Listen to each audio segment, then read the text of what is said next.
Let's do this. Let's do it.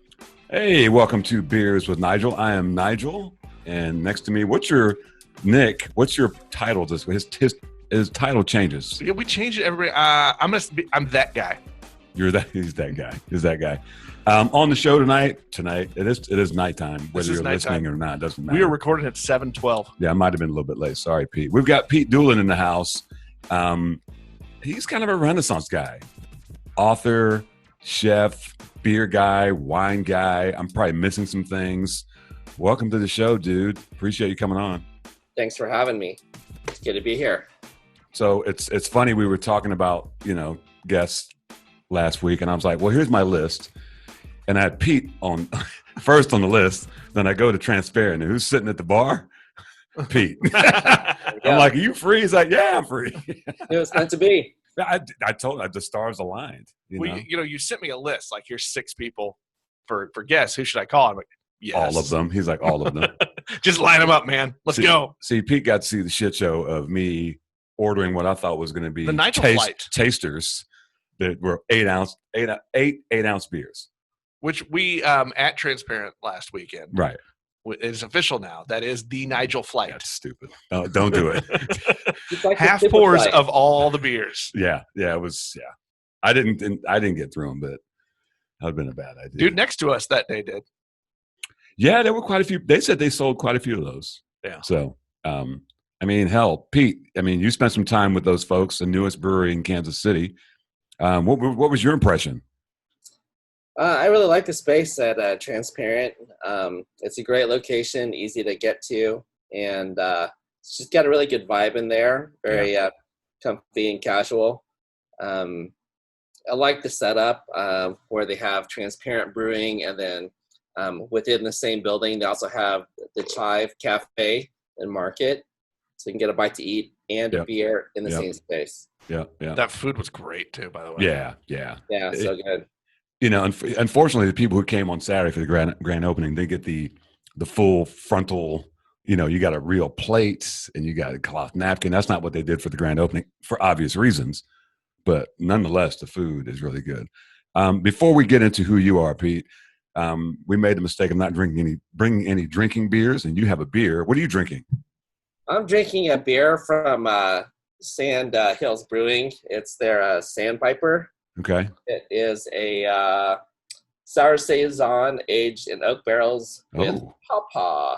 Now, by the way, the pawpaws for that came from a previous guest's house here in town. Oh, that's right. My neighbor, John Bedoin. Those pawpaws came from his tree. I didn't know they knew each other. Yeah. Tried it all together. Yeah. Not planned. That sounds delicious. It is a delicious beer. Junior. Shout out to Junior. Shout out to Junior. We've got a guy. he's a regular at Windshift, and he's like, man, on the podcast, you need to tell me what beers. You need to put in the description what beers. So every week now, we've got to give Junior a shout out. So Nigel, I'm getting rid of this chair, but can you break out the golf bag? Yeah. I'm about to golf bag. Hold on. I need beer. Stand by. So Pete, this is the mystery beer bag.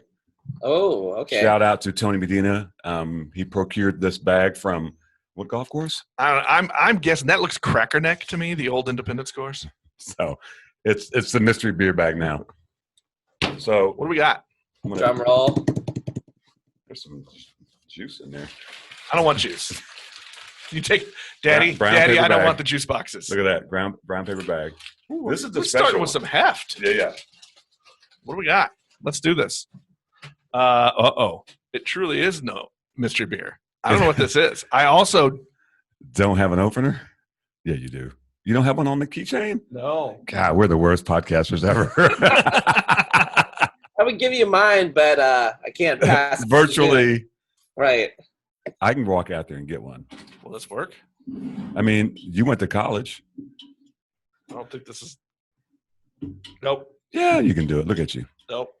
Look, if college was a long time ago. Yeah, not going to happen. All right, I guess we're gonna go grab an opener. We're gonna pause. I'll be right back. So this is what happens when you're late. Yes. Now, you asked earlier about editing. This will likely not be edited out. Oh, okay. Just so you know. No worries. I got my beer. I'm good. You're good. I didn't get to try the Pawpaw beer yet. Yeah, it's really delicious. I don't know if it's still available. But it's kind of a gift from Sand Hills, and it's definitely sour. You get that fruity taste. I don't know that I've ever had a pawpaw by itself, but it definitely contributes this fruitiness to it, with a hint of that oak aging. Right. So it's a really delightful beer on a hot summer evening. Good porch beer. Hey, give me some. It's like a porch beer extra. Porch beer extra. There we go. Yeah. I mean, give me some credit. I did bring glasses. That's true. I forgot I needed an opener. Ooh, that's fancy. That was in the drawer. Shout out to Ben Rayo. So, no, this is actually a home brew. I think this is the second time we've had a home Yeah, brew. it's from. Are you pouring or am I? You can pour. It's from my buddy ZZ Hops member. He told me what this was. I think it's a white stout. He told me what this was. I don't remember. Well, he gave it to me a few weeks ago. He's like, try it and let me know how it is. First rule of beer podcast, know what beer you're drinking. And every time I see him, he's like, have you tried it? I'm like, one of these days. And I told him, I said, we're going to do it on the podcast. So here it is. Shout out to Travis Bacon. Let's see if it's any good. A white stout. Yeah. There's a white stout right now at Windshift that's quite lovely. I think the first white stout we had on the show was Grains. It was. Let's taste it. That's good. That's tasty. That's actually really good. That's really tasty. You know, there was not much fanfare build up there. No, that's actually really but good. That's a really good beer. You know, and shout out to Travis because he's a fairly new home brewer, and this one is lovely. I'll give him some props. Shout out to Travis Bacon. There we go. So, Junior, you can't find this beer. Sorry, this is not for you. Unless I can get him a beer. You never know. I feel like we need to buy Junior beer sometime. We're gonna get him on the podcast. So anyway, Pete, back to you. Who is Pete Dulin? Oh man. And if you were a tree, what tree would you be? If you were a beer. That's our last question. Right. I'd be, I guess, a tree with many branches. Fair would be the easy answer. Yeah. So as you kind of alluded to, I'm involved in a lot of different things.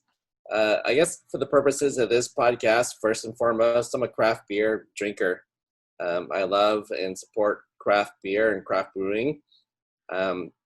Spent a fair amount of time writing about it, both articles. So I've been a freelance writer for about 20 years, full-time and part-time, writing about food as well as beverage, and specifically about craft beer over the past 6-8 years now.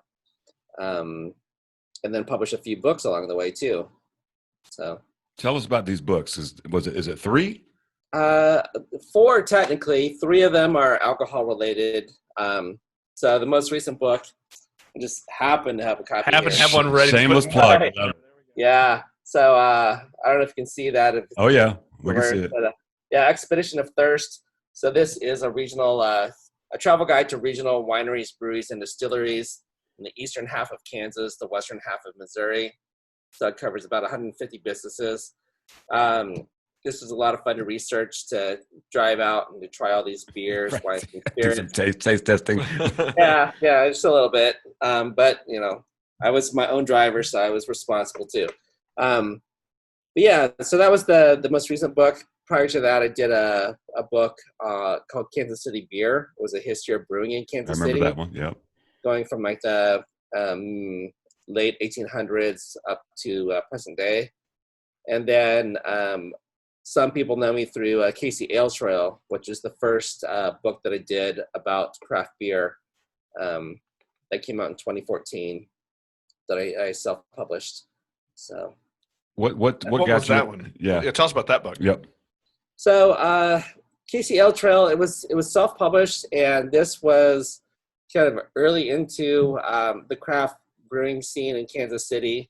Of course, like microbrewed beer had been around, for quite a while, but then like this kind of resurgence or like this new wave of brewing emerged around 2011, 2012. And I started writing about it. And then the idea came to me in 2014 to put out this book that covered the breweries around town and in the area.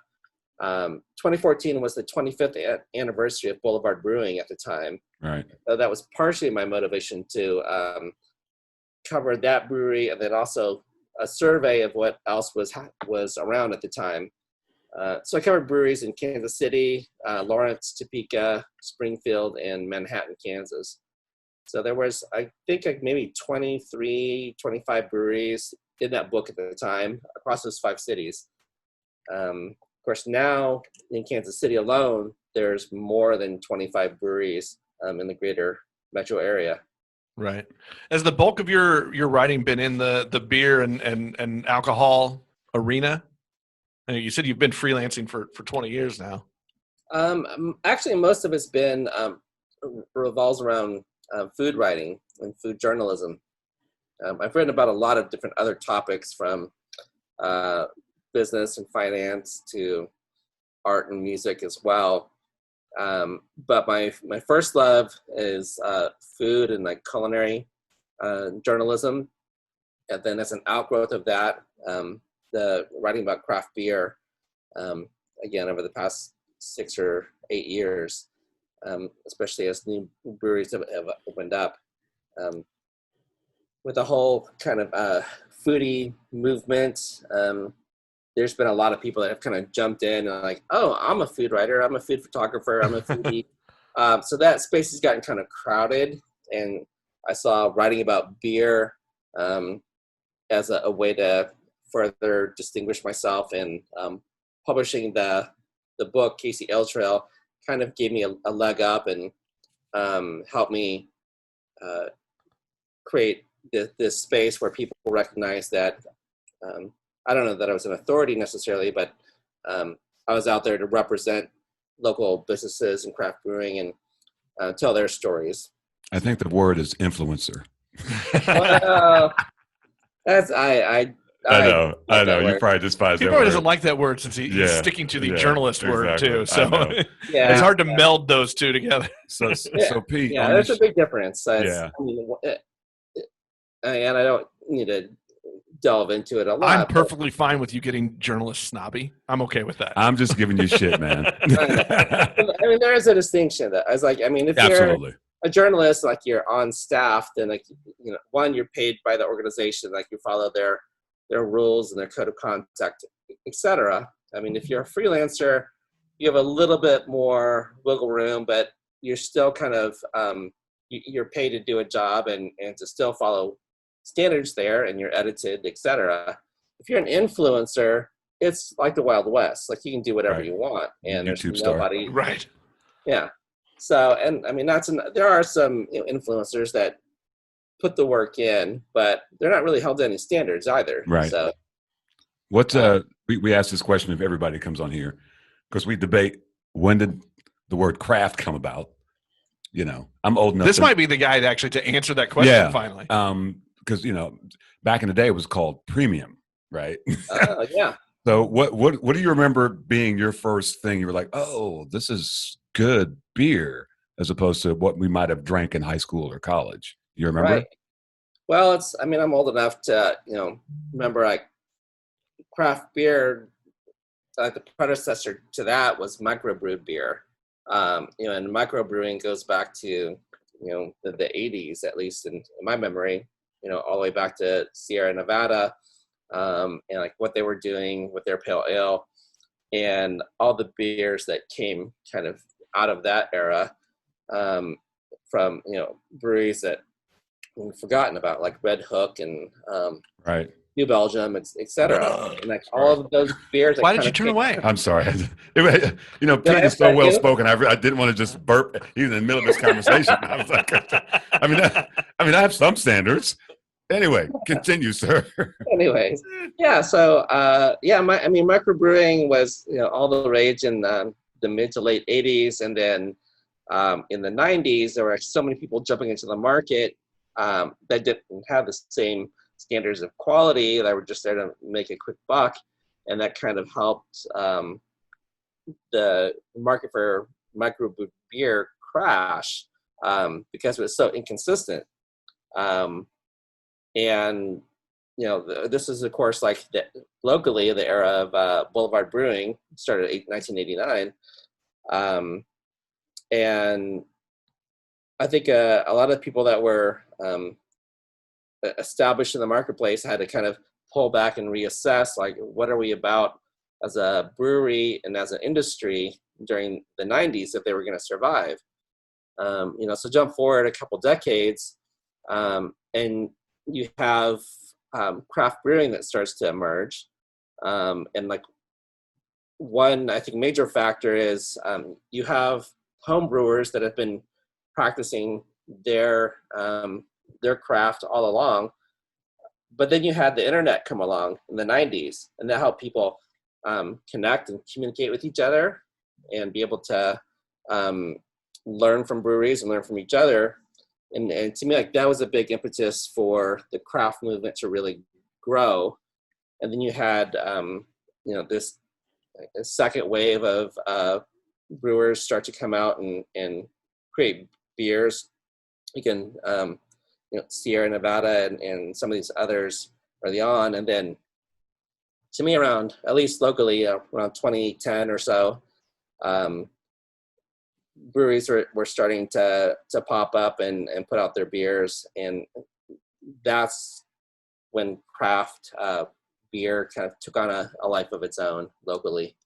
What do you think it is that allows it to keep going? Because we have a couple of friends, who they're naysayers, but they always are like, that bubble's going to burst. That it can't keep going, but it does keep lasting. What do you think kind of is the reason for that it hasn't hit that peak and crash? Well, I've been asked this question dozens of times. And I think people will keep asking that question. But I think it's kind of a dated question anymore at this point. It's Right. kind of like the people that see, the very first automobiles going down the street. Like, oh, well, that's a bubble. That's here we are many years later. Craft beer is just this extension of a tradition of brewing that's gone back thousands of years. Right. So is craft brewing as we know it gonna survive and not ever change? No, of course it's gonna change. It's just a part of its economics. There's a lot of macro factors. There's a lot of competition out there. So there are great breweries in terms of what they're producing, and then there are great business people too. It's a business too, so you have to have the savvy as a business person to know how to weather the storm, make smart decisions, whether it's a pandemic or you're facing lots of competition locally, regionally, nationally, etc. So I don't know that the bubble's going to burst necessarily, unless there's this major macroeconomic factor like the economy crashing again. Don't say it. Stop that. Stop it. I don't want it to happen. Don't tempt 2020. But Pete, it's funny because I have this conversation. People are like, "Oh, Kansas City's so saturated." I'm like, "You need to leave Kansas City. We're so young in the new brewery scene." I had this conversation 20 minutes ago with Dave Eames. I'm like, "No, what are we?" And of course, we get into what's Kansas City, because Lawrence is not Kansas City. Excelsior Springs is not Kansas. If we talk about Kansas City proper, just the metro area, what are we at? 45 maybe? Are we at 50? Yeah, somewhere around there. Yeah. But people think, oh, we're saturated. I'm like, you might want to go to like Sacramento or someplace and see what, you can go to Sacramento, you can put a pin in downtown and do a 10 mile radius. Yeah. And it's ridiculous how many breweries there are. And these breweries, especially out west, have been there for 20 years. I mean, they're, people think, oh, we're about to bust. Now there's breweries opening. I mean, we got Transparent. We have a fifth opening right here in we town. got Goat Brewing opening up soon. There's going to be a brewery in Belton. No, I think that nobody's complaining about the amount of quick trips. No. Well, and I really think there's probably two causes that it keeps going right now. One, I think the resurgence of the tap room, right? And the second, I think, is culturally there is a shift back to artisan handmade things. I mean, exactly.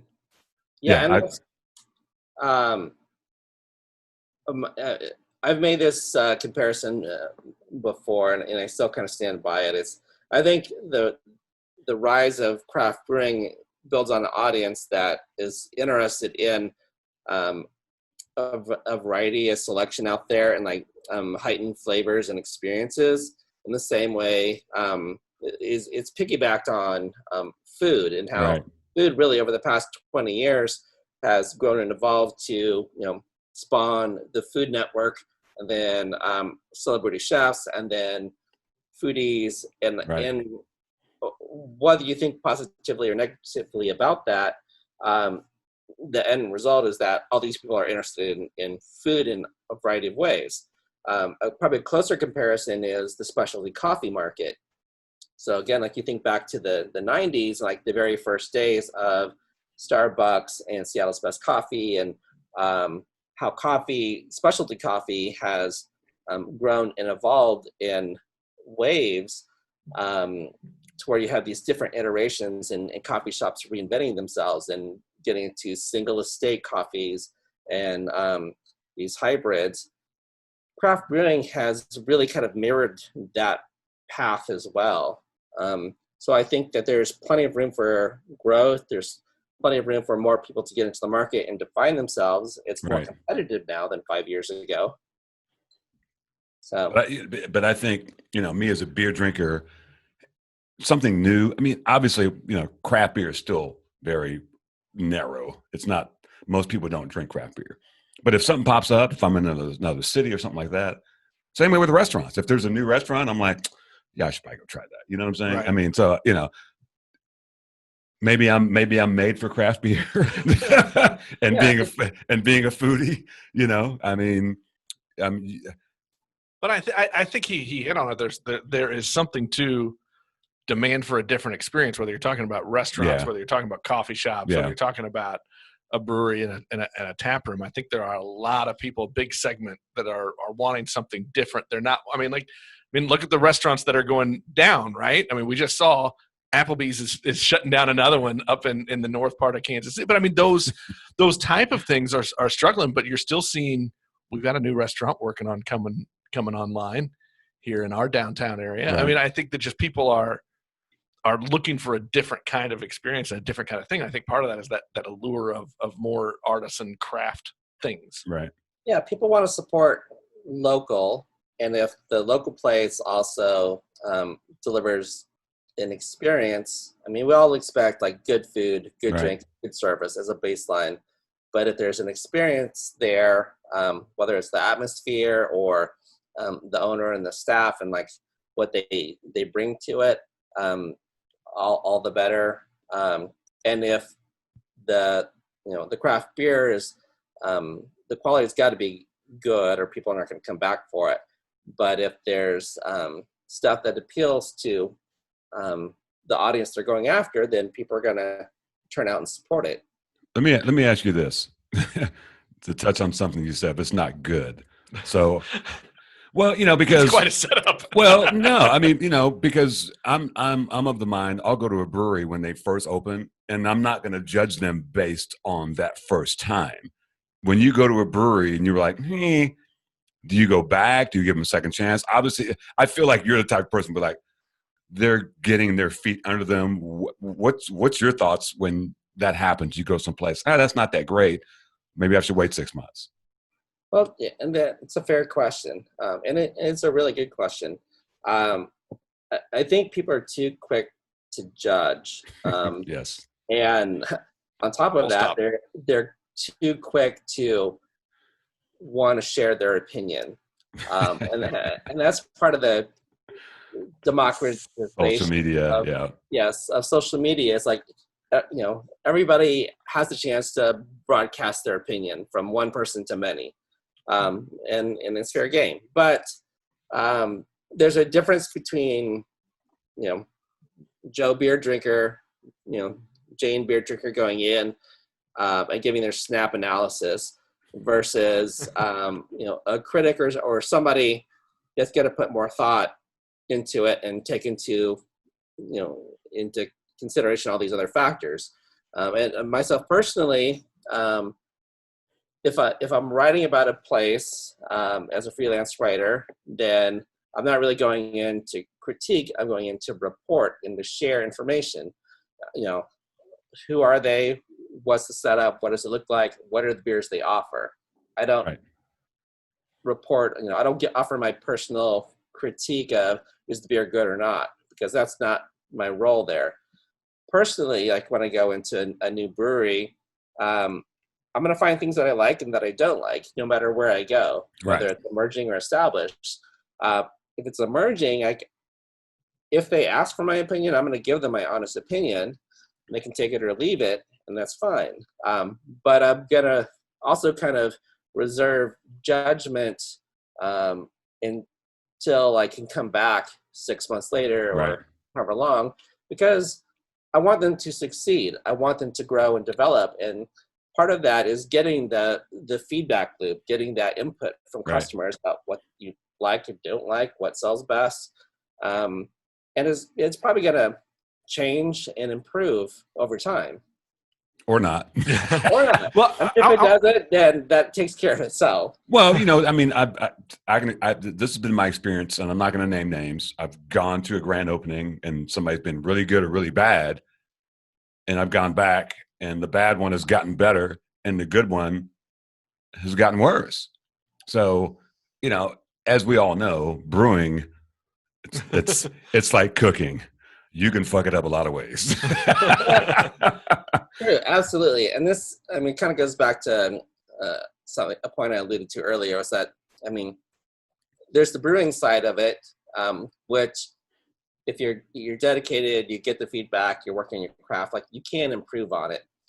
There's the tap room side, which is really hospitality and the service experience. Right. You can have fantastic beers, but if you have a tap room or service experience that's average or off-putting, well, then that's going to impact your business overall. Right.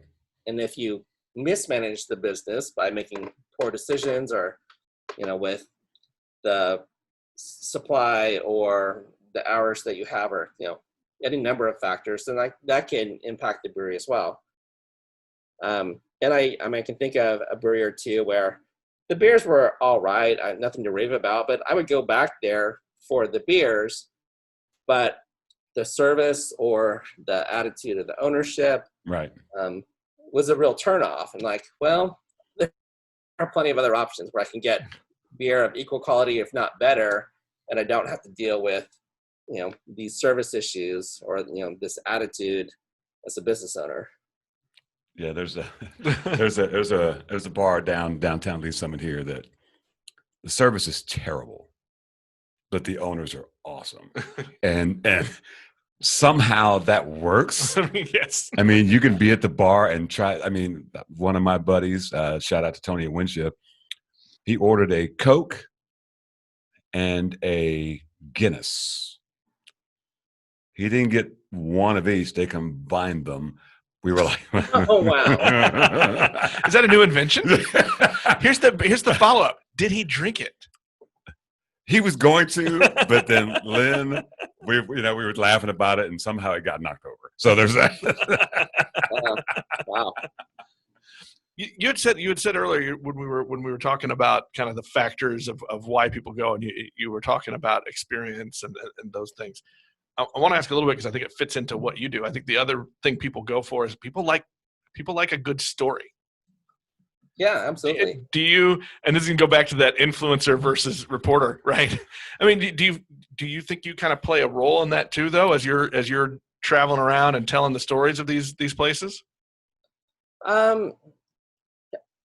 So I mean, I won't deny that. I mean, a story, whether it's printed or online, bears some weight. It may influence people in their opinion of a place or whether they go out there to try it and support it. Um, but that's not my intent with writing and reporting on the business. It's there to tell a story. Once the story's been printed, then it's kind of out of my control as far as how the reader takes it and what they decide to do with it, if it influences them or not, which I think is a different approach versus I'm an influencer and I may have gotten paid by the business or Right. not, but the conscious intent is I am there to influence people by the words and the photos and the messaging to um, one, follow me. I Right. think influencers, again, there's a lot of them there, so I don't knock all of them, but um, for a lot of influencers, it's build your brand first, your brand, Right. and then the business that they're going out to support.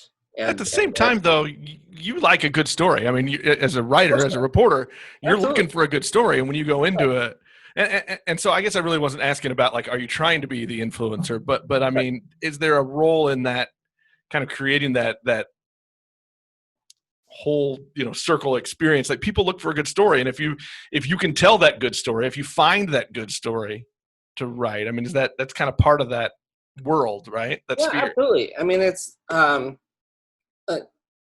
I want to report, and I mean, I've done it long enough to where I don't want to just kind of phone it in. I just do it by the numbers and report the basic stuff because, I mean, you can certainly do that as a template of, mention That's no this, this, fun. and this, but that's boring for the reader and it's boring for me as a writer. So the challenge for me is, um, what's the best way for me to tell this story? Um, and that's asking good questions of the person that I'm interviewing to try to get out details that maybe some other publication or some other writer's not going to get, and do it in service of the story and in service of the business. So the way that I feel about it is it's not an ego thing. I'm taking myself out of the process. Even though I'm writing this story, it's not about me telling the story. It's the focus is on the story and the business. Right. How can I tell that story the best way possible? That's honest, that's accurate, that's Objective. entertaining. Yeah. Yeah. So I'm curious, because again, you have a lot of prongs to what you do. How did you get into? I know how I got into what I do for a living. How did you get into like writing, and then you were like, oh, there's beer, there's wine, there's food. How did that happen when you were younger? Do you remember? You were like, oh, this is what I should be doing. I'll try to give you like the short version. Wait, there's no time limit on this show. Okay. All right. You were a wee lad. I only have a couple of beers here, so so kind of coming out of college, I was a business major, and I kind of fell into the financial services industry, working in several different roles, and I did that for about 10 years, and it wasn't intentional, and I enjoyed it, and I learned a lot of things in terms of business skills, communication skills, how to be organized, how to and just personally like learning about mutual funds. But after 10 years, I got really burnt out and realized that it wasn't feeding that creative part of me Right. that I needed.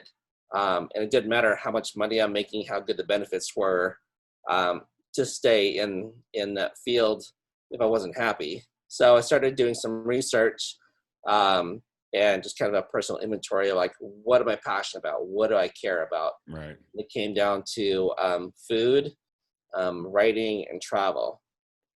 So then I started investigating, like, all right, what are the career paths? And the first thing I thought about was food, and I'm becoming a chef. So I looked at culinary schools and did some interviews with various places. And then I decided, before I spent the money and time on culinary school, let me get some practical experience. So I saved up some money, did some planning, quit my corporate job, and then went to go work at a restaurant, Le Fou Frog. I actually worked at a hotel restaurant first for about 6 months, and then got an opportunity to jump over to Le Fou Frog in the River Market. And then, went hands-on, just a whole different, completely different environment from the corporate world. kind of. Just a bit. Yell at you, and like it's physical and it's sensory, and it was amazing, but it was a great learning experience to do that. And after a few years, I realized, while I loved it, it wasn't the life that I wanted and the lifestyle that I wanted. So I started to go back to my original research and career paths, and decided to pursue writing. So I took some classes at UMKC just to kind of explore, and then I eventually applied to grad school in Boston at Emerson College, got accepted in their writing program there, writing and publishing program, and moved to Boston. I lived there for 3 years, got my master's in writing and publishing. And that was a really conscious decision to move outside of Kansas City to grow as a person, but also grow as a writer. So you're from Kansas City? I am. Yeah, I grew up here, lived here most of my life. And so I was in Boston from 2000 to 2002, got my master's. And while I was in Boston, I looked back at Kansas City and how it was just starting to really grow and flourish. This is when the Crossroads was first starting to take off, when restaurants like Blue Stem were starting to emerge. And so you had this flourishing restaurant scene and cocktail scene and art and music scene that I was seeing from a distance. I'm like, wow, that's really cool. And I missed that. And then in the middle of my time in Boston, 9/11 happened. And so, the economy went to crap, and there were no jobs available when I graduated, and I was separated from all of my family and friends, and, it was an intense time. So I decided to come back to Kansas City because it was cheaper to live there. This is where my home was, where my base was. And I really wanted to apply my writing skills and to what was happening in Kansas City. And I realized in graduate school, I also kind of realized that I could write about food and combine those passions, that the interest in food, interest in writing. And this is all before the whole foodie movement. And that was right when like the TV stuff was really starting to ramp up. Yeah. I mean, it was around the time like when the term food porn like just started coming out. I mean, we kind of laugh at it now, but like back then it was this new term, a new phenomenon. And there weren't nearly the number of people writing about food professionally back then, unless you were a restaurant critic for a newspaper. Between. So it's I'm probably giving you way more information that. No, I dig it. I love the backstory because again, what was the moment though when you kind of went, yeah, this is it. I'm doing it. Was there a story that you got to tell, or was there a moment when you were like, yeah, I'm home. This is it. It's so after I got back and kind of got my feet settled, I realized that I wanted to start my own publication. Because at the time there was basically the Kansas City Star and the Pitch were the only two publications around town. There were a handful of magazines, but really nobody was covering hyper-local food, music, arts at the time. And so I had this idea of creating an online publication that had that hyper-local focus.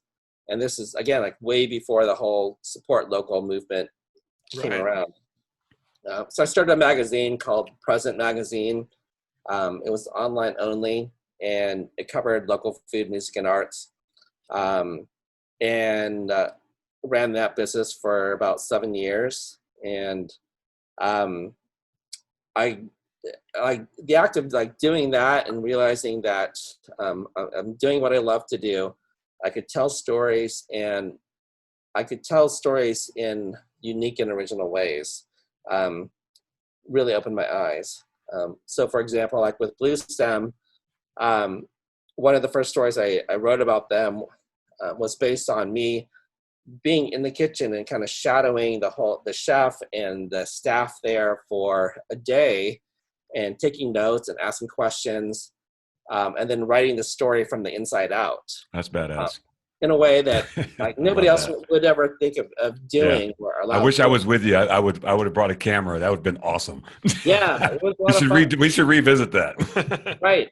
I mean, it was fun. Like with that publication, being able to tell a variety of stories in a variety of angles, and not just the ABCs of newspaper journalism or the format of magazine journalism, and like it was kind of a brave new world, and incorporating video as part of the storytelling, or like having the space to do photo essays. And digital publishing was a whole different thing than it was new. Like we were all figuring it out, like what to do with digital publishing. Yeah, and like social media didn't really exist the way we know it today. I mean, back then it was like MySpace. Right. And then everybody had blogs. Like Blogger was all the rage. So everybody was trying to figure out how to tell stories in their own way back then, and build followings. And like MySpace was just this kind of awkward. That's the best word you can do for it. Yeah. It didn't connect people in quite the same way as Facebook does now. Yeah, it was super weird. Yeah. No, that's a great backstory. It's interesting to me when you started out in the financial markets and decided, no, I'm a creative, because that's two different sides of the brain. Right. You know what I'm saying? I can appreciate that somebody's like, you know what, this is not for me. I should be doing something else. Because not everybody does that. Some people jump into a career and 30 years later, they're like, fuck. I want to be. It's a hard decision to make. Yeah, it ain't that hard. I mean, I guess it is, but it's not. Some people, I think for some people it is. I mean, you're probably right, but I'm the type of person. I'm like, I need to do something. I'm switching over to Bob's 47, by the way. Oh, nice. That's a good call. That's a good segue. Oh, do I need next mystery beer? All right. Yeah. That was kind of a good burp. It's a little forced. Yeah. You don't force burps. You let them happen naturally. What do you have in the bag here? What do we got here? We're not doing the bomber bottles. Oh, look at that. This is another mystery beer. OKT. Yeah. That's my only hint. Yeah. That's and you don't know what that means. I do know what it means. Oh, okay. It's actually an Oktoberfest that's not even out yet. It's from Grains and Taps. Ooh, wow. Yeah. Little sneak preview. Yeah, a sneaky preview. Preview. Nice. That was well done. I had to make up for the burp. Fair. Hey, Pete, what's not professionally, but like personally, do you have some favorite maybe restaurants in town and breweries and wineries? What because again, I can't just ask you one because you do a whole bunch of other shit. So I'm not saying your favorite, but you probably have some things you're like, those are my jam or whatever. Because if you didn't know, he shows up at Transparent on Saturday, and he's got a shirt that says "Service Fanboy." It's true. He loves Courtney Service, it's man. True. He's in love with her. There you go. Everyone has been phenomenal. I'm going to say you're probably going to be a close second because you tapped into his journalism love. And so if a shirt shows up, I'm a Pete Dulin fanboy. Don't be surprised. Man. I'll send you a picture. It would be an honor. Would it? Wow. You know what? I don't know that I would wear. Yeah. Anyways, I'm a big fan of Courtney Service and her brewery as well. It's, I mean, I don't make my way around town to all the breweries that I would like to. One, because 2020, it's a pandemic. And also just there's so many breweries that have opened in the past 12 months that it's hard to make it to every single brewery, especially the ones that are in the outlying areas. But I like to get out and support them and see what they're doing. Whether like they're just like doing straightforward session beers or like more adventurous stuff. I think it's fantastic. So I love what Transparent's doing. I'm excited to make it out to a few of these other newer breweries that I haven't been able to hit yet. But I like going back to my own standbys too. Like I was that Big Rip last night. They just released a beer that was in collaboration with Windshift. How was that? It was delicious. They did a beer, Windshift and Big Rip collaborated with Chef Rick Mullins from Cafe Sebastian. And it was a farmhouse where they incorporated pine needles in the beer. And then I saw that tweet last night. It was amazing. It was just really delicious. So you got that kind of farmhouse character up front, this really nice kind of candy sugar sweetness in the middle, and then a little bit of that pine character on the finish with a little hint of citrus.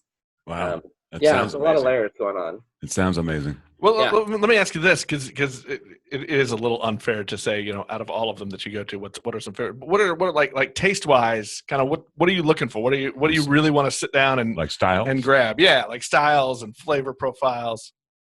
I'm pretty wide open. So what I don't necessarily like are like IPAs that are super hoppy and like super piney and dank. Like that's just not my jam. I don't want to blow out my palate with that. And so I like balanced IPAs, IPAs that lean more towards the tropical fruity side. I dig sours. When it's hot out, I love like really easy drinking, pills or lagers, kolsch. But I love stouts and tripels. So if it's a really well done beer, quality wise, and if it is balanced and like has really interesting sensory notes, that's what matters to me. So it's really more not me imposing what I want on a beer, but it's like trying to like come to each beer with a open mind and a blank slate. Like, all right, what is this giving to me, and appreciating it for what it is. And I think that's a different mindset because so many people are trying to be so critical and be the authority and pronounce this is not up to my standards. And then when I'm on Tapped or whatever, I'm like, do what works for you. But I think that robs some of the enjoyment out of just drinking the beer and experiencing it on a sensory level, and like trying to appreciate what the brewer's trying to deliver, what they're trying to create. I mean, even that Bob's 47 you have, that's not really my jam. That's a good beer, but it's for the style that it is. It's a good beer, you know. And some people, maybe, that's why I like Nolan down at Transparent. He's like, I want to do more beer education. Right. So you got people out there who are like hating on a particular beer because that's not their style. Well, if you knew the style, then you would understand what you just tasted is the style. I don't like sours because it's sour. You mean I hate sours? Sour. Well, this guy right here. this would be episode what, 14? 15. Episode 15. He didn't like sours before the COVID. It took 2 episodes. Yeah. So he's a sour boy now. So I don't know what I was talking about. Well, now you know what I'm going to say that he's a whiskey guy, bourbon guy. So it's all about. This is how the podcast started, Pete. We were at one of those hand in glove downtown the Summit. It's coffee, cocktails, blah blah blah. Great decisions happen over alcohol. I'm going to say that, and food. So he didn't. I was like, I know where you are beer wise, but you're coachable.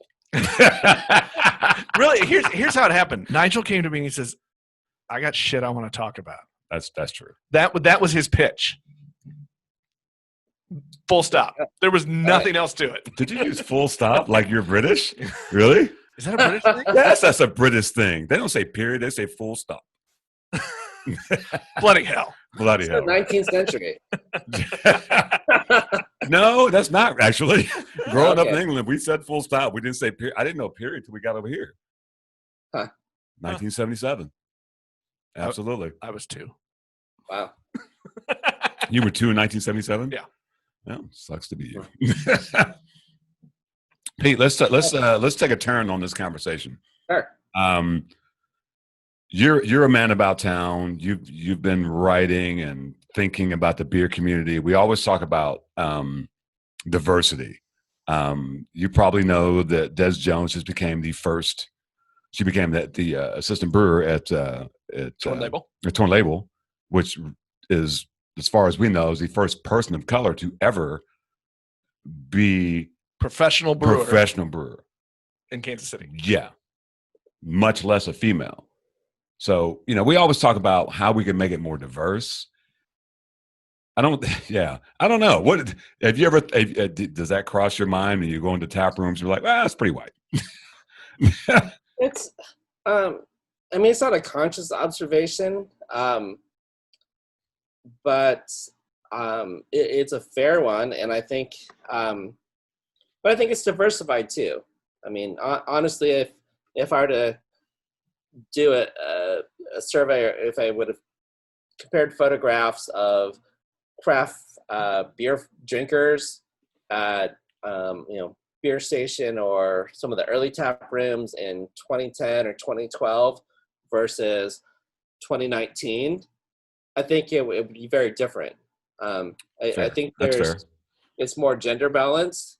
You're seeing a lot more women, plenty of women, different ages, in tap rooms, drinking beer, as well as serving beer too, and they're all knowledgeable about it, which should be not a surprise to anybody, because they have the same access to information. They can ask questions. They're fans of craft beer too. It's not as diverse as I would like it to be, for sure.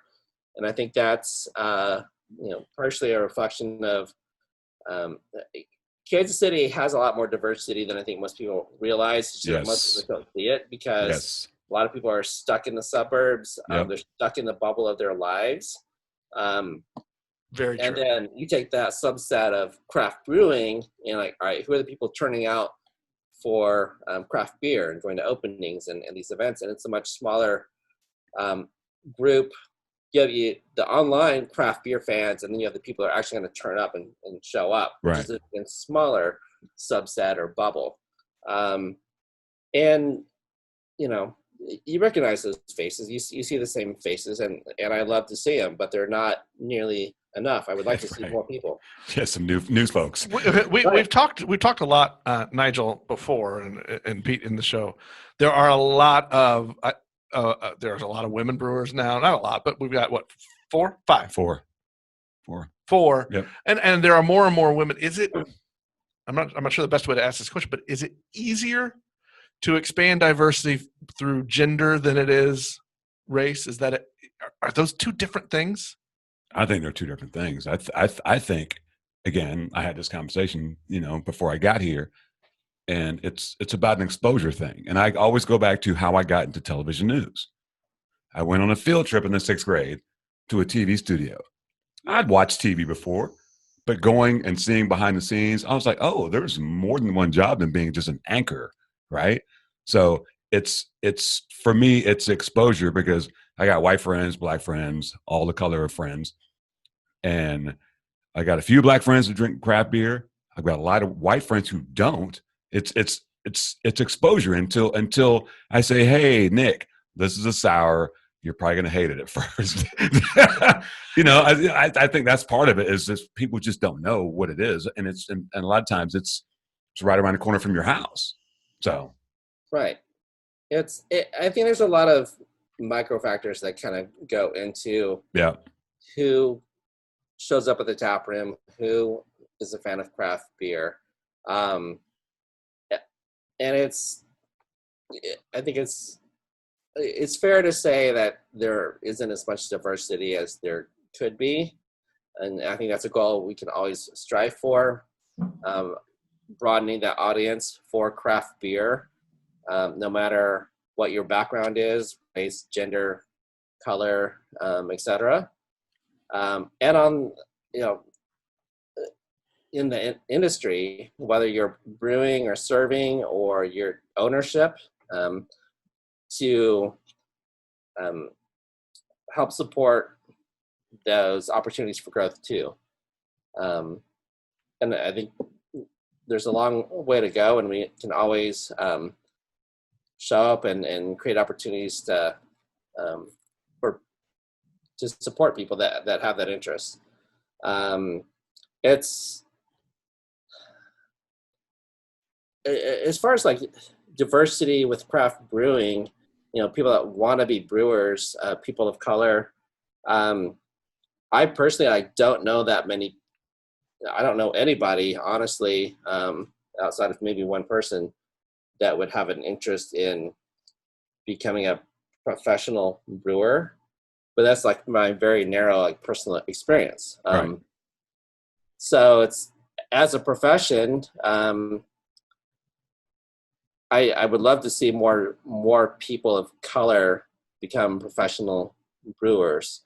But I don't know that many people in the local craft beer world that want to step up and get the education, take the risk, figure out how to make that leap business-wise. Yeah, I think that. Yeah, I don't think it's not a thing that's known. Well, I think though a good point was brought up a few weeks ago when we were talking to the Drinking Partners guys, Right? Where they talked about it's the same thing you just talked about with TV news. There's more than one job out there. It's a big industry, and it's not. They weren't talking about we only need more black brewers. We need black people in the distribution side. We need black people running the business side. So I think it's back to what you said about TV news. There are a lot of different aspects and pieces of that business that we need to. And I'm using the collective we here. Need to have open access to. No, I think it's a we thing. I think anybody can be a part of. I don't care what it is. Fostering create change. access. Or, the reason my kids know about craft beer because I work in craft beer. Of course. Then again, shout out to my son Micah. I've been telling him, go work at a brewery, bro. Get some money. I'd been in the service industry for a year. That was a terrible That burn. was weak. It's weak. I have an appreciation for service people now that I did not have before. And then it was so funny because my daughter, right before she went off to Mizzou, got into the service industry, which I was totally surprised. And then we could have conversation about bad tips. Because we know that's a thing out there, right? Absolutely. But, Yeah, I think it's, within the industry, I think it's important to foster this culture of inclusivity, and to be open about, that messaging, and to welcome people, whether you're a craft beer drinker or potential craft beer drinker, right, or somebody that wants to work in the industry, whether it's pouring beers or on the sales distribution side or learning about brewing.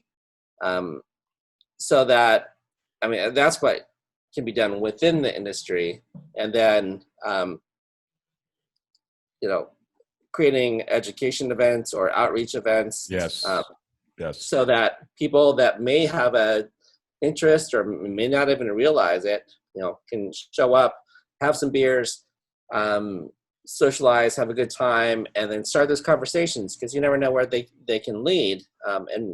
Right. And then, honestly, Nigel, people like yourself that are out there that are representing, I think is an important factor as well. I'm going to give you a lot of props that you're doing it for your own reasons, because you have a love of beer and you're a social person, but just your visibility, your presence, means a lot. And I love seeing you out. I mean, whether it's just running into you at Transparent or at a beer Right. festival, because I'm always happy to see you. Like you're a Likewise. great guy. Likewise. But it's important to me, in that spirit of broadening the audience for craft beer, to see you and other people of color out there. I mean, I'm Asian American myself, and I don't like go overboard identity-wise and trying to make a big splash about that. I don't necessarily look that Asian, so I don't really kind of push that all that much. But honestly, it would be fantastic, like, to see Asian brewers and Latino brewers and like people of all different backgrounds jumping in, because they're going to bring different perspectives, different sensory experiences, different takes on tradition. Oh yeah. So the more the merrier.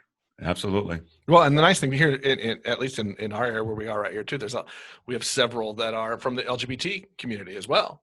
Which Kansas City, at least I've been all over the country, and Kansas City beer community to me is one of the most diverse. It really is. Now, I'm talking maybe, we have female brewers and that sort of thing, because, even the guys from Pittsburgh, they were like, we have none of those. Right. We don't have anything. Yeah, when we were talking about talking to a black brewer, talking to female brewers, they were like, "What?" Right. Yeah, that was not even a thing for them. And most places I've been, that's not a thing.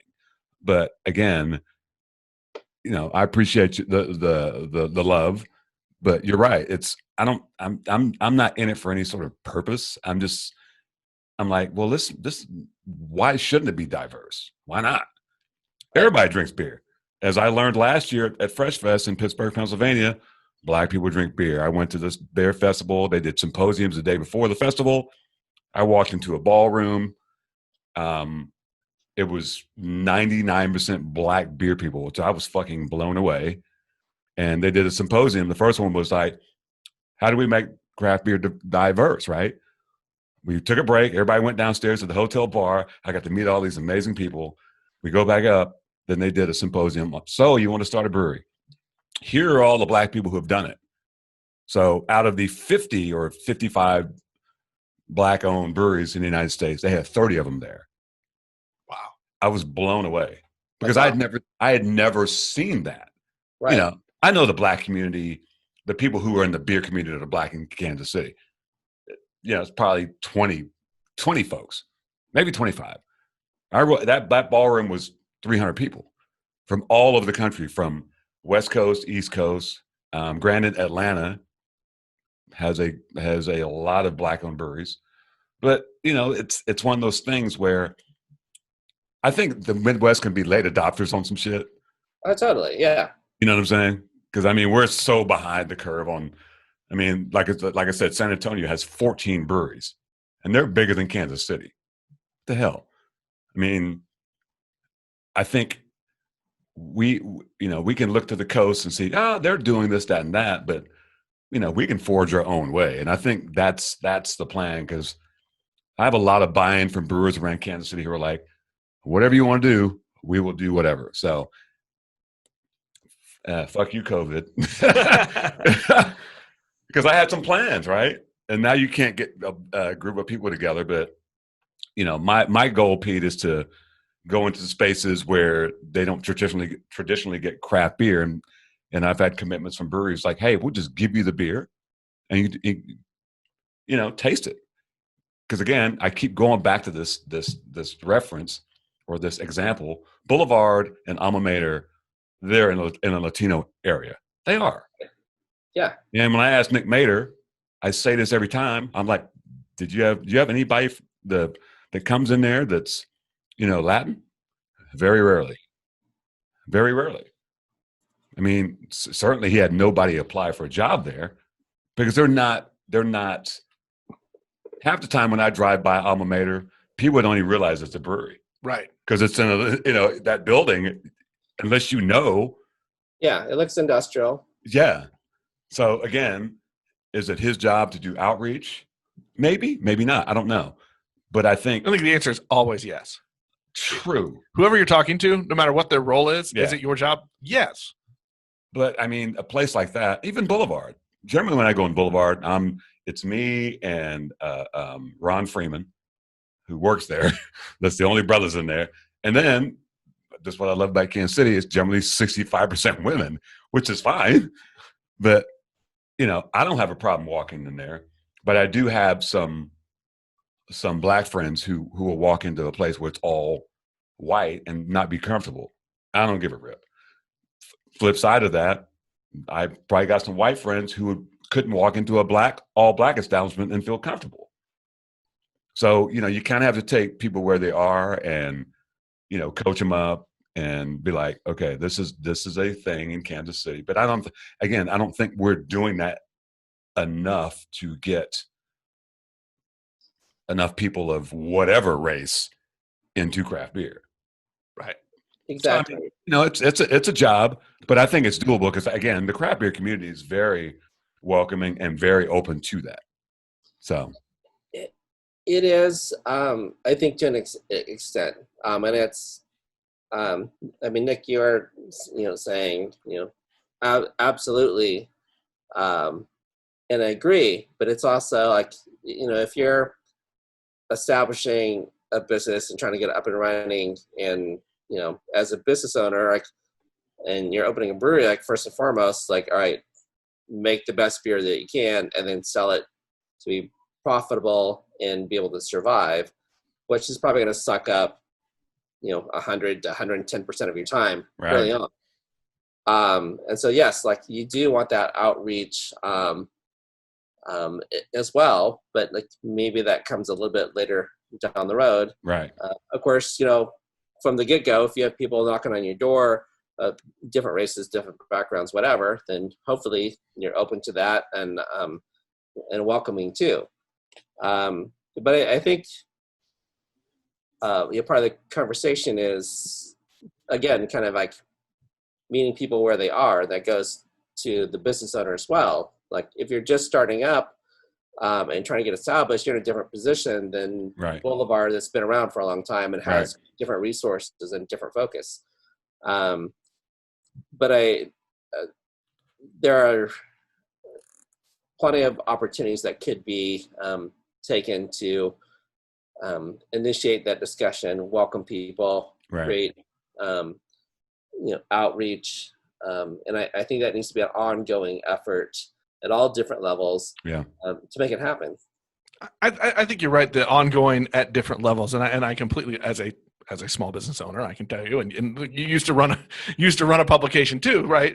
That a lot of times when you're starting out, you're going to take your buddies that are going to work for cheap and help you out, and I get all that, but I think the broader conversation for people that look like me, right? No matter what you're doing, whether you're the owner, whether you're the patron, I think the question is, should you do more? It should absolutely be yes. But at the same time, like, and I'll say this though, even if I'm opening a restaurant, I mean, I don't want to talk down to Mater. That's not what this is, to Alma Mater. But if you're opening a business in a Latino neighborhood, isn't it good business to, while you're doing that, to reach out and say, hey, if I go hire a couple of these people, I'm getting their business, that neighborhood's business too. I mean, that's fair, but I think sometimes, I mean, this is kind of the conversation we're having in this country right now. You being a white guy, that may not be on your radar. It may not even cross your mind. You're trying to start a business. I come at it from a different perspective because I'm in these tap rooms. I'm like, well, surely we can have some people of color. So again, it's on an individual basis, but who knows what that person is thinking when they open a brewery. I guess my point is that people that look like me, we should be thinking about it. Yeah. And that goes to the broader, like you just said, the broader conversation we're kind of starting to finally have in this country. And that goes to, I don't want to break into all the politics and like kill all of our listeners, but I mean, that's the conversation about privilege, right? Exactly. So, but again, that privilege is, you don't know it unless you're super aware about, oh yeah, I have it. Most people are, most white people bitch about it because I don't have any privilege, because you've never considered that. Right. That's all that is. It doesn't make you a bad person. That's not something you consider. Whereas, as there's this great YouTube. This guy, he's a former NFL player, and he does this thing called uncomfortable conversations with a black man. It's a great and he had somebody who was like, well, we're Jewish, this, that, and the other and the other. Well, Pete, if I meet you walking down the street, I don't know if you're Jewish or not. You know I'm black. I can't get away from that, right? So that's part of it. So King talked about this. I mean, that's what I'm saying. In King's speeches, he talked about this, where it's sometimes the racism that you don't realize is racism is worse than the willful. Oh, absolutely. So I mean, this isn't new. I can't hide from the color of my skin, and if you have bias or you're racist or whatever you have, you can't not see it. So it's a crazy world right now. But I do love that we're having the conversations about, okay, just be aware that Black Lives Matter. Well, while we're recording this right now, yes, the NBA playoffs are on hold. Absolutely, because of that. The Milwaukee Bucks said we're not playing, yeah. And then the rest of the team said, you know what, you're right. So, but again, I think the brewing community is probably a microcosm of the world. Again, I don't think everybody's racist. I think everybody has bias. Hell, I have bias. That's your British background. Yeah, well, there's that too. Well, let's don't get it twisted. Pete, you may not know this. Born and raised in England, I have a green card, British citizen. Anybody that's in this country, I'm like, you're all squatters. He still holds a grudge, by the way. You escaped our rule, okay? So anyway, I want to throw, before we move on, and I don't want to dwell on this forever, but I think like there's another wrinkle to it as far as like craft breweries that are about to open or newly opened, that are just kind of getting their feet under them, that are a year or less old. And I mean, alma mater's been brought up, so I'm going to use them as an example. Not we love alma mater. Let's I do too. Yeah, love their beer. So when you're opening as a small business like theirs, it's like, all right, you've got the owner who's often like the head brewer, right, and then a really small team, right, and like the people on that team out of the gate are people that have craft beer experience. On the service side, or other skills. And I think that, I mean, it makes sense to, if you only have the budget, the resources to start off with 1 or 2 employees, that you go with people that that can help right, run the business, help grow the business. And from a purely like business standpoint, that makes sense to me. Absolutely. Versus, oh, I'm in this neighborhood, I need to hire somebody from this neighborhood to increase my audience, and they don't know a single thing about craft beer. Now, with that said, I think as you get established, as you try to integrate in that neighborhood and just within your community at large, there is an opportunity to create opportunities, whether it's an internship program or an open house or what have you, and like, hey, this is who we are. This is a pathway to get a foothold in the industry, and talk with the neighbors, people in that community, or just anyone that's interested in craft beer. And then you have that opportunity for diversity and to bring people in from different backgrounds. Right. So I think there's a pathway to expand it. It may be not immediately available when you're just trying to get the business off the ground. Oh, I would never say that once. Absolutely. Look, you don't start a new business without the love of friends and family. Oh, absolutely. I mean, right. I mean, you're going to go to people that you know and you trust, and people that help you out. I get that. Yeah, I'm with you. That's a goal that you do down the line when you're in the. But again, it needs to be a conscious effort at some point. But I like your train of thought there, Pete, because you're right. You present some opportunity, whether it be open house or whatever, to be like, hey, this is here. This is an industry that we need to get some other people in. So that I don't disagree. Because I know too many people who have opened breweries. I'm like, how the fuck do you even do it? Yeah. I mean, that's how I ended up working at Windshift, because Tony and Lynn, husband and wife team, running it themselves, and I'm sitting there drinking a beer. I'm like, you guys need some help. Right. A year Yeah. later, here I am. Well, I can't even imagine. I mean, just that's the effort plus the cost of Yeah, opening a brewery. God love them. Yeah. God love them. Well, always be building bridges is kind of the takeaway there. Is Absolutely. wherever stage you are, is like always be open to Yep. opportunities, always have that outreach and I mean, see where it's kind of like the rules of my life. Rule number 1: Don't die. Don't die. Pete, you know what rule number 1? Rule number 2 is: don't be a dick. I want to get into. You have this whole wine thing going on. You work at a winery. I do. Yes. Tell us about how the wine. I mean, it makes sense. Wine, beer, food. What winery do you work at, and what do you do? Sure. So I work at a Fence Style Vineyards and Winery. It is based in Excelsior Springs, about 40 minutes north of downtown Kansas City. We do sell those at Windshift, by the way.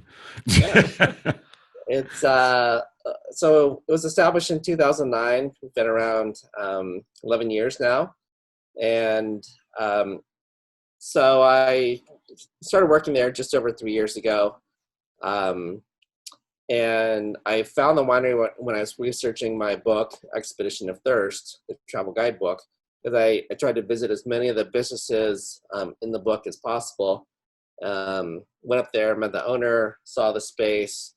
It was just this really beautiful, picturesque winery and vineyards. They've got 10 acres of vineyard there. And Nice. I really like the wines too. Like they produce primarily dry and semi-dry wines, which is a little unusual for because people hate on Missouri wines, don't they? They do. Like there's this stereotype there Yes. of a lot of sweet wines or just poor quality wines. There are definitely plenty of sweet wines throughout the Midwest for historical reasons or just with the modern market. That's what some wineries think people want. And of course, that's not true. There is an audience for sweet wines. There are plenty of wine drinkers around the world that like dry and semi-dry wines too. So that's what we specialize in at Fence Style. So once I had kind of did my book research, I got to know the owner. She learned about my background on the culinary side as well as the writing communication side. And she saw an opportunity there. So that was kind of her outreach. Brought me in. I started working there on a part-time basis while I was freelance writing. And then eventually I kind of flipped roles where I'm at the winery full-time now and write on the side part-time.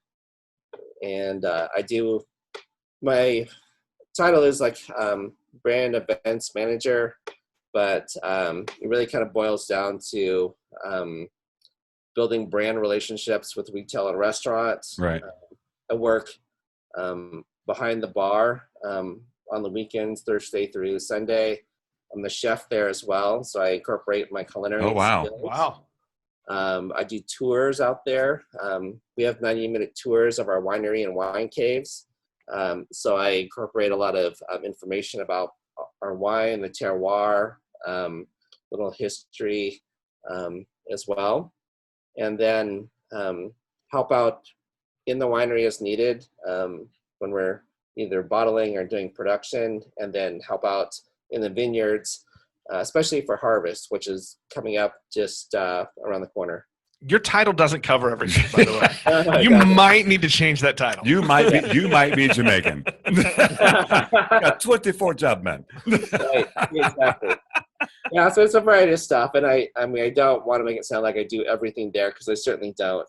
I mean, the owner, she has a full-time job herself, and she runs this business, and does an amazing job of it. And then we have a full-time vineyard manager, and then a great part-time team working in the tasting room as well as in the vineyards too. So it's a team effort. But sounds awesome. I'm one of 2 full-time employees, so it's by nature like you need to wear a lot of different hats and jump in when you're needed. But it's a great learning opportunity. Yeah. What? I got 2 questions because it's a wine question and it's a chef question. What's your do you have a go-to dish, and what's the correlation between beer and wine in your opinion? Ooh, I like that. Hmm. It's I don't know. As far as the go-to dish, If we came to your house and were like, cook us your thing, what would you cook? honestly, it would probably be Thai food. Which Oh, people nice. that know By the me, way, I'm making that shirt in my head right now. The Pete Dulin fan shirt is coming, fanboy. uh, so I mentioned earlier that I'm Asian American. So I'm half Thai. My mom comes from Thailand. I was born here. So I have this Thai background, and like if you were to come to my home or I cook at your home, I probably would make Thai food, which would be like more home style versus what you would eat at a restaurant. Well, yeah. I hope so. Yeah, yeah. So I like the correlation between beer and wine. There's, there's a lot of correlations. Really, whether there are your big kind of manufacturers all the way down to the craft focused. And what appeals to me about Bed Style is like it's really more craft focused versus mass manufacturing. Right. We're doing some really cool stuff. It's a different production cycle, I guess, for lack of a better term, is where with beer, like, you bring in all of your ingredients, your grain, your yeast, your hops, where as a winery, if you have your own vineyards like we do, there's the vineyard side of it, which is agriculture. So like you're working year round to harvest one time a year. Everything that you do for about 10 months goes into about 6 weeks of harvest. And then the grapes that you get and the juice that you get from those grapes is what you're going to use to make your wine out of. So there's a lot that's happening just to get those grapes in the best condition possible to get the best juice out of it. We like to say it's hard to make great wine out of average grapes, average juice.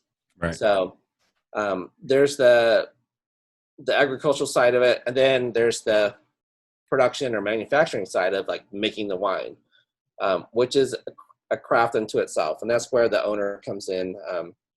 Sweetie Plimpton, she's the owner and the winemaker, and makes some really tough decisions on how to make the most out of the grapes that she gets each year. Because part of it's in our hands, part of it's in nature's hands. Right.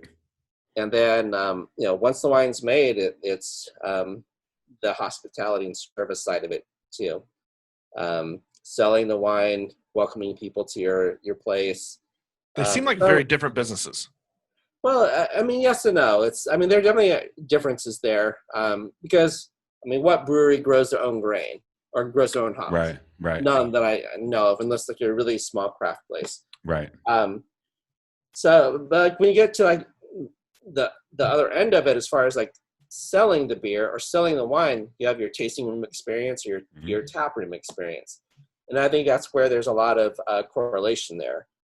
You want to welcome people to your place. You want to provide a high level of service. There's the education level. Yes. So people may not understand all these different styles of craft beer.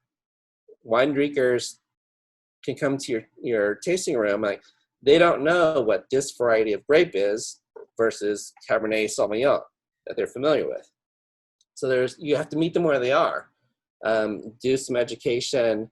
Understand, all right, you don't know the varieties of grapes, that's fine. What do you like to drink? And then that's what we do in the tap room. Right. And Same then thing. read them from there.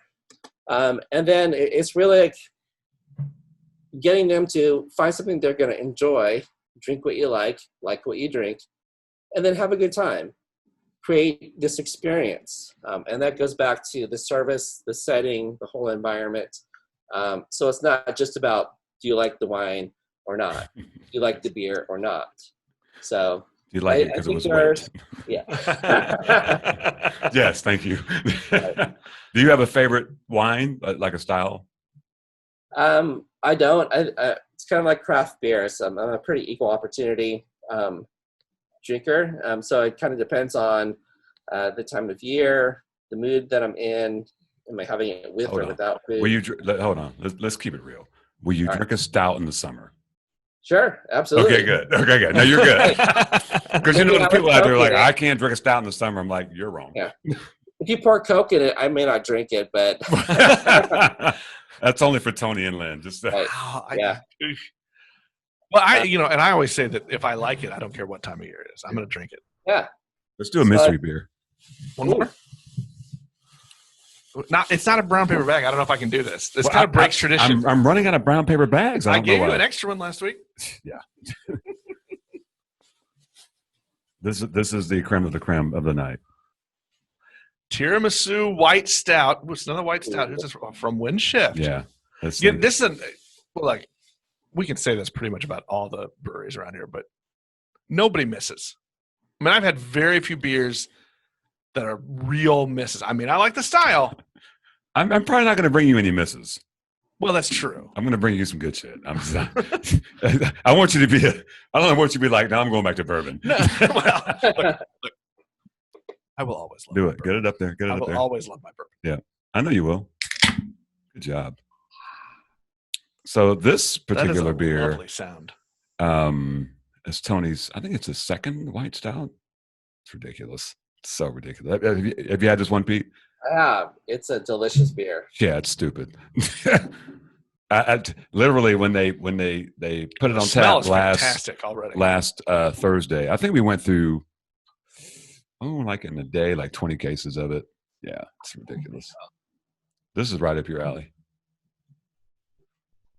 Oh, wow. So describe this beer for people that are.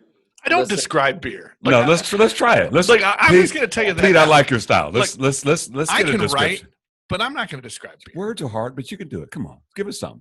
All right, give us some. What do you smell? What do you smell?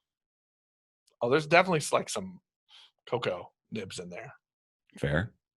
What else? What else you got? Little coffee. Yep. Little coffee in there. The coffee's from Quinto from Crane Brewing. Really? Yes. Which really took it up a notch. Nice. Is that vanilla? Yes.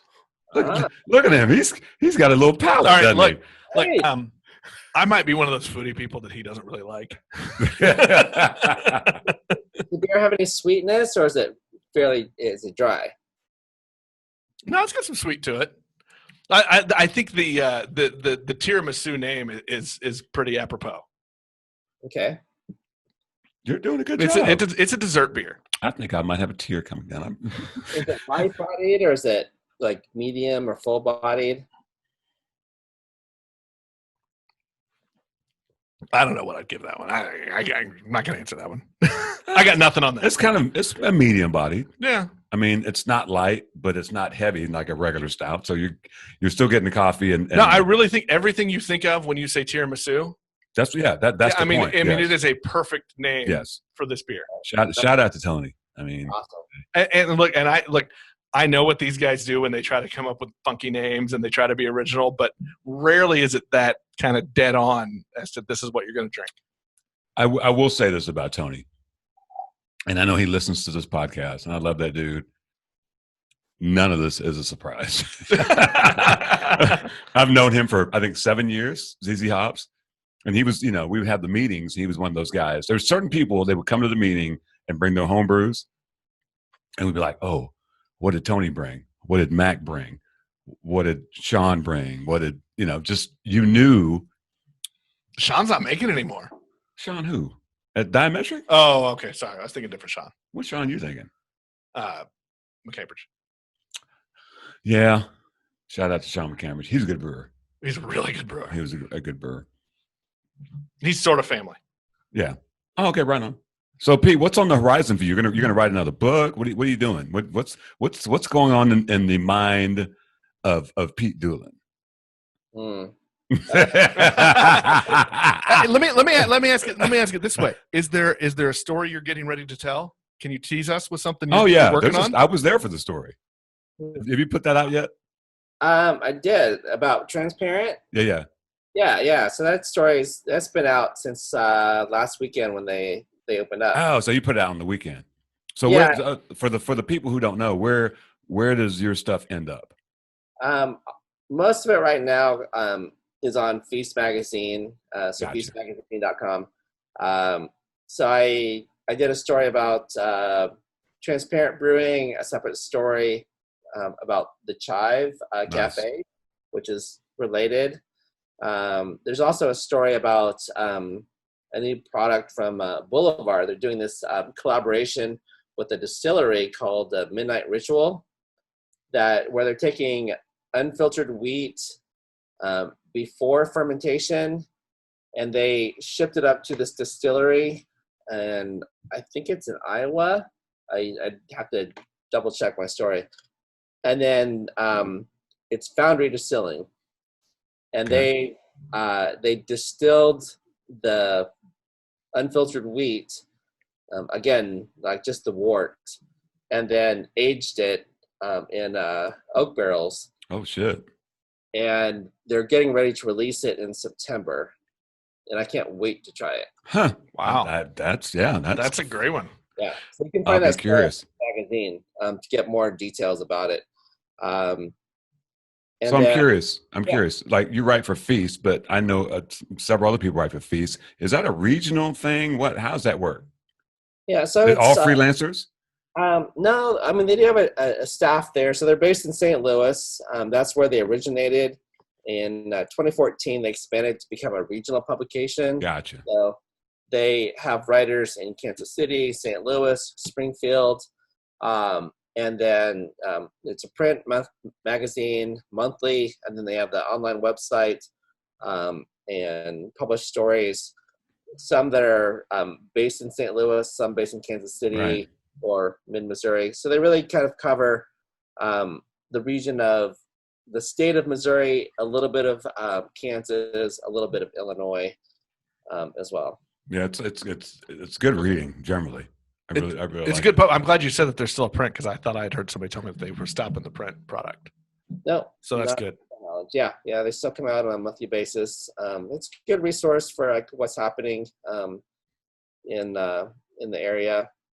And if you can't get a copy of the print, you can always look online because they're publishing a lot of stuff online that won't necessarily see print. And there's just so much happening in Kansas City as well as elsewhere in the state. Right. So a lot of good content there. So where can people find you? If we're going to look up Pete Dulin, where do we find you on the interwebs? Well, you can find me on my website, PeteDulin.com, DULIN. And then, of course, I'm on Facebook and once in a while on Twitter as well. Oh, you need to be on Twitter way more. Twitter's way more fun. I like to hop in there once in a while. I kind of go through phases where, all right, I'm into my Twitter mode and I keep up with it. And then life happens, I get busy and I don't keep up. So Hey, it's only 182 characters. You don't need time I to feel do like that. though I always feel like I have to pick one. Like I cannot be good at using more than one social media. Like, I struggle. I struggle with Instagram. Too many pictures. Instagram as well. But so especially like when I was promoting books and promoting writing, Right. I use like I have my personal account on Facebook, and then I have a Facebook page, and then I had Twitter, and I used all of those to kind of promote my books and my writing. But then it kind of got to be too much after a few years of like, Yeah. right, I feel like I'm constantly working. And then I opened an Instagram account, and I just like that's like my visual breaks. Like I'm just gonna post stuff there that's not related to my books. Only follow stuff that I thought was interesting to look at. Right. So do you have a is there a new book planned? Do you have a new idea you're working on? I do. I've got probably 4 or 5 different ideas. Like a true creative. Yeah. Always got projects. Right. So the one that I'm most inclined to work on, I started doing a little bit of research, is kind of related to alcohol, but so the idea is to follow the lifespan of oak barrels. So oak I barrels love are that. used Yeah. in Love that. brewing, distilling, wine. Yeah. And my thought is to go to the places in southern Missouri where white oak is grown. That's all American oak is white oak. Right. We have this abundant resource in southern Missouri. So it would follow the lifespan of the oak that is grown, what makes it unique as far as that wood for making barrels out of. Follow it, the path from cutting it down to the sawmill, the lumber yard, and then the cooperage that builds the barrels. Yeah. And then follow it from there to breweries, wineries, distilleries, and talk about oak barrels through the perspective of every person in industry that has an impact on it. I love it. That would be really cool. I mean, to follow like one. That's Pete. That's a documentary. You know, I'm a filmmaker. Yeah. That's a documentary Got a new right there, partner. bro. Oh my God, that'd be amazing. So what other than flavor, what is it that makes oak the right choice for all of this? Do you know? Yeah. Or is that something you're going to find out? Well, I mean, I can tell you like the short version. This is something I tell people on our tours at Fun Style Vineyards and Winery as well, because we have wine caves there, and that's where we store our bottled and barreled wines. So at the end of the tour, like you wind up in the room where we have all of our wine in barrels. So it's not just any type of oak. It's white oak. White oak is dense, and there's this substance in the cellular structure called tylosis. And tylosis makes the wood naturally watertight. So it's good for holding liquid. People all the way back in the late 1800s figured this out. So they started making buckets and barrels to hold liquid out of. The other characteristic that's important is that white oak doesn't have any off flavors or aromas. So other types of oak, like red oak, you cut it down, you smell that fresh cut wood, it smells like cat piss.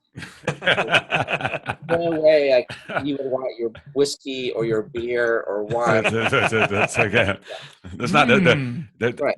there's a cat spit stout, but not a cat piss stout. Just gonna say. Tiramisu cat piss. Yeah. So yeah, I mean, there's different types of oak. There's different other types of wood, but they're not necessarily watertight, or they're not strong enough, or they have off flavors or aromas that would impact the liquid that they would hold if it's made into a barrel. So there's white oak is common throughout southern Missouri. It's on the eastern seaboard, like in Kentucky. So folks out east are using that same type of wood to make barrels in the bourbon industry. And in Missouri, there are cooperages that build barrels for wineries, breweries, and distilleries all across the U.S. and even overseas, made from that white oak sourced from Missouri. Yep. That sounds like a really, really awesome story. I mean, just as another storyteller, like that's awesome. I'm a little jealous of that. If you were a cooperage, I would be good at that shit. I think that's a skill. It is. I've watched that shit. I'm like, somebody who makes the barrels. Mm-hmm. Oh, it's ridiculous. I mean, you're a true artisan to do that shit. I'm pretty sure we've gotten smarter on this episode. Look, I'm not going to be that bold. No. I've learned some shit I didn't know. Okay, that sounds like a really, really not only cool story to hear, but for you, I think a really neat story to tell, and you can dig in on so many things. Seriously, when you get ready to do that, I would love to we could do like a short doc. That'd be simple. It's so visual. Yeah, I definitely have. So the kind of concept or marketing plan for this is, I mean, one, do the research, which probably will take a couple years, get the book written, and then long term, I want to be able to sell the rights to the book and like make it into like a documentary that could be on. I'm in. Yeah, I'm in.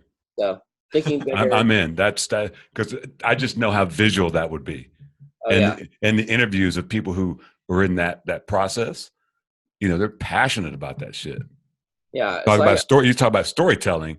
That's what you want. Well, you and I have had that podcast before. I love it. I think a year or two ago, had the opportunity to take an industry tour down to southern Missouri, and the Cooperage took us all down to the forest where the white oak is. Oh, wow. The master lumberer there and his crew cutting down the wood. So I actually got to. There's a guy called Master of Lumber. Master lumberer. Yeah. Master Lumberer. Mhm. I have never heard that. Yeah. I mean, I could lumberjack. Some master lumberjack. I don't know. I've done some stories down in Arkansas in the lumber areas. That's a crazy world, man.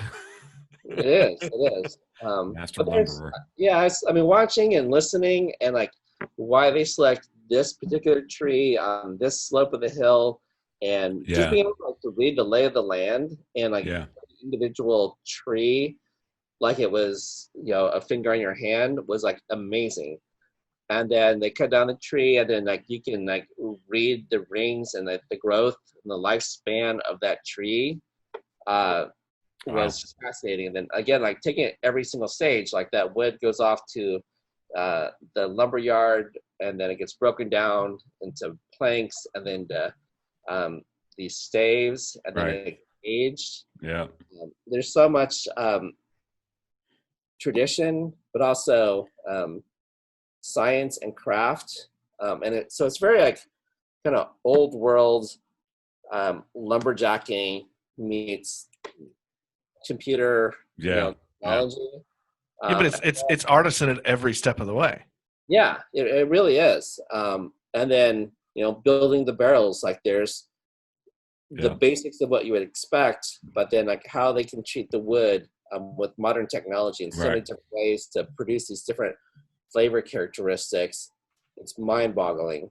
The guys at Rieger just did their, they came out with their monogram, and they did this Facebook Live, and they talked about, the sherry barrels that they get from this place in, was it Italy or whatever the hell it is? Right, yeah. And they're showing these pictures. You're like, oh, this is real sciencey shit.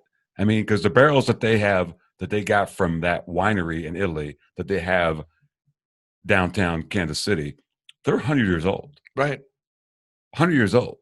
And there's all this, this is the reason we picked this barrel, because we're going to do this out of the, this is what's going to come out of the whiskey. I'm like, who knew? And right now where they get that winery, where they get the barrels, the woman that is the master sommelier or whatever that's picking the wine and picking the grapes, she's like 25 years old. Jeez. And she got handpicked by the family that's owned this place for 300 years. They're like, oh, she's a savant. So I get it. That's so visual. So that's documentary wise, bro. We need to do a documentary. Absolutely. Telling you. Yeah. So that kind of, goes back to what we talked about earlier. Is like, that's what I'm focused on, is storytelling, is like telling the story of these people and the craft and these places and how it all ties together. Right. Because there's all types of personalities that are in these crafts, and you're like, oh, I didn't even know that was a thing. I saw a short doc on a carpenter so he takes the barrels after they've been used and turns them into things. He's a carpenter. So it's like the lifespan keeps going. Hey, good wood. That's what I like to call it. Good wood. Phrasing. Hey, Pete, before we let you go, tell us again, give us your books so people will know what to go read. Sure. Throw out my prop here. So there's. I like it. So this is the travel guidebook to regional wineries, breweries, and distilleries in Missouri and Kansas. And then I've also got Kansas City beer. He's prepared. I love it. Brewing in Kansas City. This goes, great picture, by the way, on the cover. Yeah, the mid 1800s up to the present day. Those are the two current books that are available. You can order it online through the usual sources. And I'm always happy, if you get a copy of the book, I'm always happy to meet you at a tap room somewhere and sign your copy. I would love to get you back on and talk about, because Kansas City pre-prohibition was beer. Right. And people don't realize what downtown Kansas City was. That's a whole conversation for another day. But That'd be a fun live show sometime. We'll go a live show. We'll go do some. We do some live KC shows. beer history. We'll make sure we bring a tent this time. Yes, because we were transparent. It was hot. It was hot. Nice. I actually teach a course on the history of Prohibition in Kansas. This is a little teaser in case we ever do this show. But Kansas was the first state in the country to enact statewide prohibition. Right. This was 40 years before national prohibition. Kansas. Fucking Kansas. It was the leader. So, there's a lot of really rich history and interesting people and stuff around prohibition in Kansas that led up to national prohibition. So, and then that ties directly into Kansas City beer and its history as well. So, yeah, awesome, awesome. Chat about that. Yeah, bro, it's been great to have you. I'm glad we finally got to do it. We appreciate it. Do you appreciate it, Nick? I do. Thank you, man. This was awesome. You seem a bit smarter right now. Well, look, nobody's that good. Nobody's helping me. Nobody's Courtney service. No, nobody's helping me get smarter. I think it's the mystery beers there that are talking. No, I love it. Thank you. I love meeting new storytellers. Yeah. and just finding people and their passion. That's awesome. Where can people find us, Nick? You can find us on most of your favorite podcast apps: Apple Podcasts, Google Podcasts, Spotify. Right. And you know what else you can do, Nigel? This is really cool. What's that? You can tell your Alexa devices. Yeah. Alexa, play the Beers with Nigel podcast. What about Google? I don't have Alexa. You can do the Googles. Will she answer me? I don't know. She's a little hoary sometimes. That's fair. Also, you can go on Vimeo.com, Woody1966. If you want to see this pretty face. Oh wait, I mean that one. Well, Nigel. The video is always different because you get to see me go get an opener. Right, so there's that's that. true. So I mean, you can't. I mean, you can. That's not the same experience on audio. No, or the time we had somebody drive the truck into the show. There's that. Shout out to Junior. Junior. I'm pretty sure he had this beer last time, so we don't have to tell you what that is, Junior. But we'll still put it in the description for those who are uninitiated. Pete, appreciate it, brother. Thanks, man. This was great. Thanks, guys. We'll see you soon. All right. Cheers. All right, peace.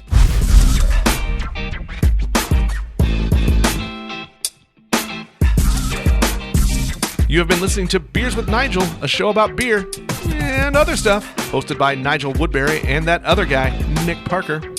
Beers with Nigel is a proud member of the Fredcast Network, and it's available on your favorite podcast apps.